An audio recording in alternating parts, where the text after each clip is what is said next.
ओम श्री गणेशाय नमः। हर हर महादेव।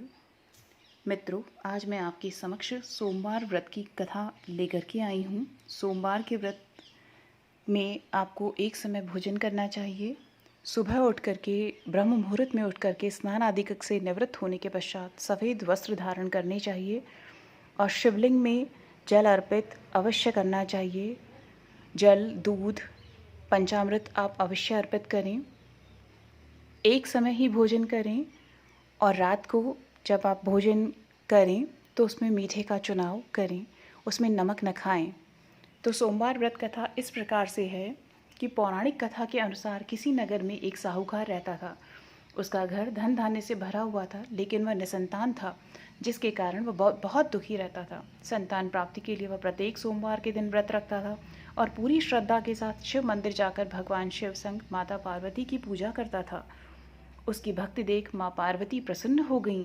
फिर भगवान शिव से उस साहूकार की मनोकामना पूरी करने का निवेदन किया।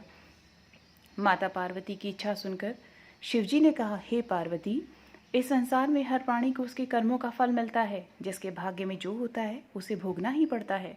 पर फिर भी पार्वती जी अपनी बातों पर अड़ी रही और साहूकार की मनोकामना पूर्ण करने की इच्छा जताई। माता पार्वती के अनुरोध पर भगवान ने साहूकार को संतान प्राप्ति का वरदान तो दिया, लेकिन उस बालक की आयु कम यानी केवल 12 वर्ष होगी, यह कहकर चले गए। ये सारी बात उधर साहूकार सुन रहा था। वह न तो खुश था और न ही दुखी। वह पहले की तरह ही शिवजी की विधिवत पूजा करता रहा। कुछ समय के बाद साहूकार के पुत्र का जन्म हुआ। जब वह बालक 11 वर्ष का हुआ तो साहूकार ने उसे उसके मामा के साथ पढ़ने के लिए काशी भेज दिया। उसके साथ पिता ने बहुत सारा धन दिया और काशी विद्या प्राप्ति के लिए ले जाने की आज्ञा दी। साथ ही जाते जाते मार्ग में यज्ञ कराने का भी उपदेश दिया। इसके अलावा जहाँ भी यज्ञ हो वहाँ ब्राह्मणों को भोजन कराना और दक्षिणा जरूर देने की सलाह देते हुए जाने को कह दिया। इस तरह दोनों मामा भांजे साहूकार की आज्ञा का पालन करते हुए चल पड़े। रात में एक नगर में विश्राम करने के लिए रुके। उस नगर में एक राजकुमारी का विवाह था, लेकिन जिस राजकुमार से विवाह होने जा रहा था वह वास्तव में एक आंख से काना था। राजकुमार के पिता इस बात को छिपाने के लिए एक चाल उन्होंने सोची। कपटी राजा ने साहूकार के पुत्र को देखकर राजकुमारी से विवाह कराने और विवाह के बाद धन का लालच देकर इसे विदा करने का निर्णय लिया। इसी तरह लड़के को जबरदस्ती दूल्हे के वस्त्र पहनाकर राजकुमारी से विवाह करा दिया। लेकिन साहूकार के पुत्र को यह बात न्याय संगत नहीं लगी।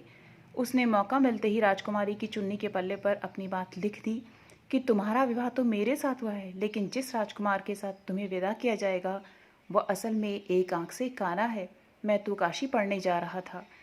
जैसे ही राजकुमारी की नज़र चुन्नी पर पड़ी तो वह अपने माता पिता को यह बात बताई। राजा ने अपनी पुत्री को विदा नहीं किया और बारात वापस लौटा दी। दूसरी ओर मामा भांजा काशी पहुंचे।